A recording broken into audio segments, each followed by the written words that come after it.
Hello అండి, welcome back. ఈరోజు beetroot carrot halwa ఎలా చేయాలో చూద్దామా. అది కూడా మనము జ్యూసర్ యూస్ చేసాం కదా, ఆ జ్యూసర్ యూస్ చేసాక జ్యూస్ అనేది తాగేస్తాము. మళ్ళీ వేస్ట్ వస్తుంది కదా ఇక్కడ నుంచి, దాన్ని ఏం చేస్తాము, దాన్ని కూడా పడేయకుండా ఇలా యూస్ చేసి చూడండి, చాలా బాగా వస్తుంది. చాలా పొడి పొడిగా అయిపోతుంది, ఎలాంటి దాంట్లో తేమ అనేది లేదు అనమాట.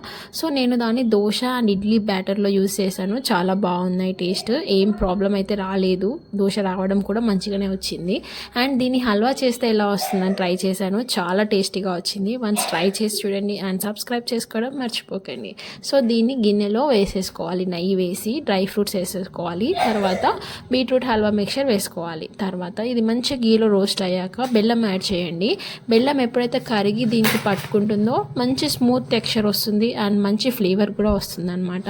దాంట్లోకి కొన్ని పాలు అండ్ బ్రెడ్ వేసి మంచిగా మిక్స్ చేయండి. అది కొంచెం హల్వా లాగా అయ్యాక డైరెక్ట్గానే తినండి.